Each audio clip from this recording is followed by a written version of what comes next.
Hey guys, welcome to Ozzie Reviews. This is just going to be a very quick video. I'm testing the Armscor 22 Magnum ammunition. It's a 40 grain jacketed hollow point. Now, I just picked up a box of these because obviously, as you know, we've got ammo shortages going on due to COVID and due to the demand and everything like that. Normally I shoot out of my Ruger American here, the 50 grain jacketed hollow point ammunition from Federal, which works brilliantly. However, I thought, well, let's have a look at this Armscor ammunition. Now, this is made in the Philippines, so it is a bit cheaper, but it's available as well. So, you know, there might just be some of this on the shelf where the others there might not be. So I thought, just for my own curiosity, I just want to see how this goes. You know, it's a nickel plated 40 grain jacketed hollow point.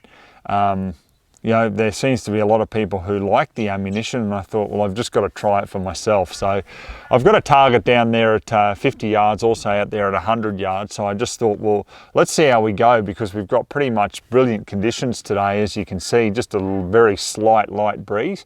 So, you know, it should be interesting to see, you know, how these go. So let's load up some ammo and just see how they perform.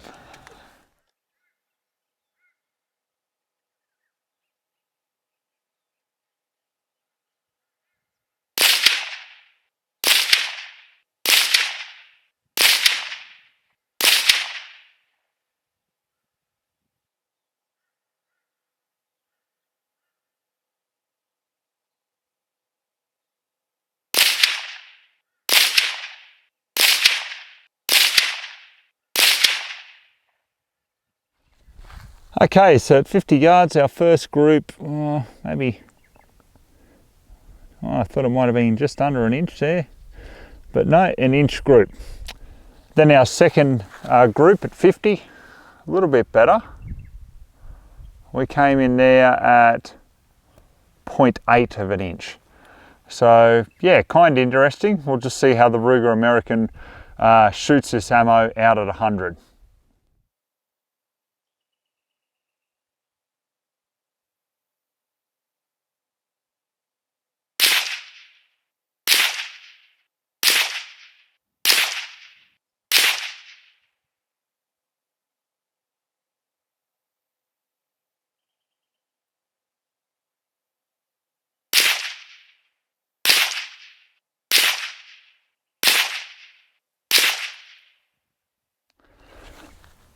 Okay, so at 100 we had a bit more spread.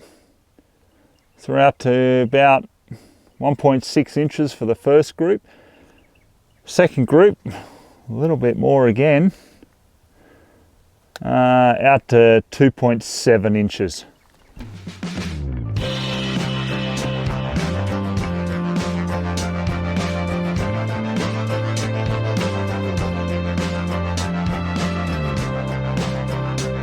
So guys, I'll wrap up very quickly with my final thoughts on this Armscor ammo in the 22 Magnum. Look, I won't be replacing it with the Federal 50 grainers that I run through my Ruger American, because obviously it loves it and I'm not going to change that. Why would I? But I'm glad I tested it anyway. But keep in mind too, like, in saying that I'm not going to change it for my Ruger American doesn't mean that this ammo in your CZ or your Savage or something like that won't perform better than what the Federal does even. I mean, rimfires are very finicky. You've just got to find the ammunition that it loves and then stick to it. So, you know, for this Ruger American, those 50 grain Federals are my go-to, and not the Armscor. But yeah, look, it does offer something that's available, and it offers something that's obviously a lot cheaper. You guys know my feelings on you know, different stuff that's made in the Philippines and China, as opposed to some higher quality stuff, you know, made in the US or Europe and so forth. But, you know, you can only get what you can get with this current ammo crisis, and that's why I thought, well, I'm going to answer people's thoughts on it and just review it honestly. You know, this is the results through this rifle. So yeah, unfortunately it didn't shoot a bit better. Then again, I'm probably glad it didn't, because then I would have had to go out and buy a whole heap of it. So yeah, I'll just stick to those 50 grainers, like I say. All right guys, we'll leave the review at that. Hope you enjoyed watching it. So till next time, we'll catch you then.